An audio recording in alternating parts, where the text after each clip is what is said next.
So good evening, guys. I've had a busy day, so I just feel like I'll just talk about Wednesday severe weather real quick, just to give me something different to do. Um, so we have this very quickly advancing and very quickly strengthening system that'll come out of Colorado midday Wednesday, and pretty much put itself over the northern Midwest Wednesday afternoon to Wednesday night, creating a possibly um, severe environment ahead of the front across areas of northern and central Iowa and southern Minnesota. That's pretty much my key area. Kind of draw my key area real quick. This is just a very rough or sketch where this would be, but that's kind of the area I'd be looking for Wednesday afternoon, or pretty much Wednesday night, because the storms won't even, any storms, I'll get into, there's very limited cape here, which obviously we can see the storms really do not get too strong, as we can see according to the latest NAM model. But I really like the shape. I feel like there's going to be any tornadic activity. There probably will be at least a couple weak tornadoes with this event because it's a very strongly sheared event. So there's probably going to be a couple weak ones or brief ones, but this will be probably the main area, the area closest to the low pressure.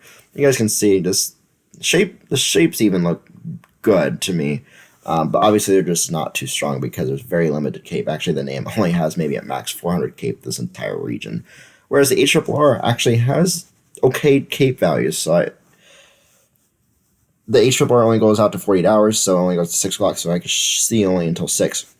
But the HRRR looks a little better than the NAM here for severe weather rise. But definitely some possible severe weather, if not some brief tornadoes, Wednesday across this circled area.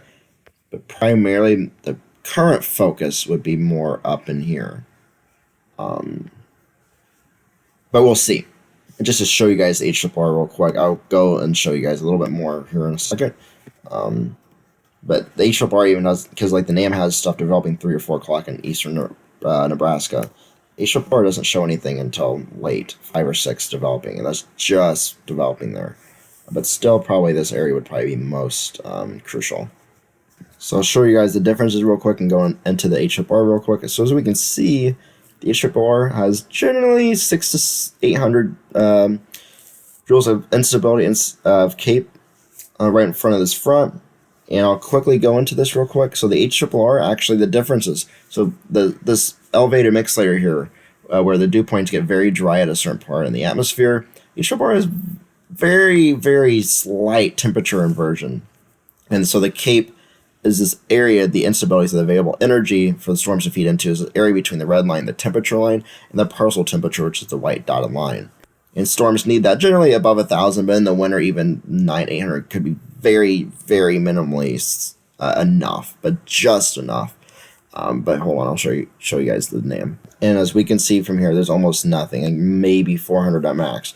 And that is because this elevated mix layer I was just talking about pretty much makes a huge temperature inversion, which allows it not to, like as we can see here, huge temperature inversion because of this elevated mix layer.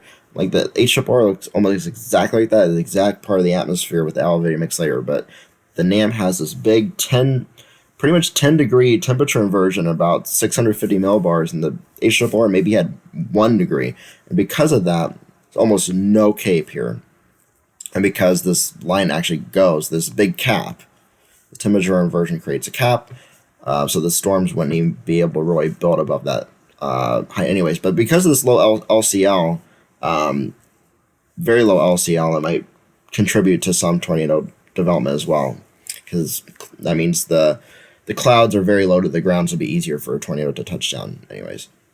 And very quick, I'll show you guys, this is the storm relative helicity, so pretty much very simply the wind shear, so pretty much the wind shear needed for updrafts to rotate within the storm. So I'll just very, very strong of these. As you guys can see, this is just about perfect. We got south winds at 20, even plus 25. We got 1 kilometer wind, 70 plus. We got that 70 mile per hour, 50 mile per hour speed shear difference, and then we got the south to southwest component for the directional shear. So perfect. Love the wind shear there. And we got this very large area of that as well here during Wednesday. So here's my thinking for the threat area for now, and that's about all. Thanks, guys, for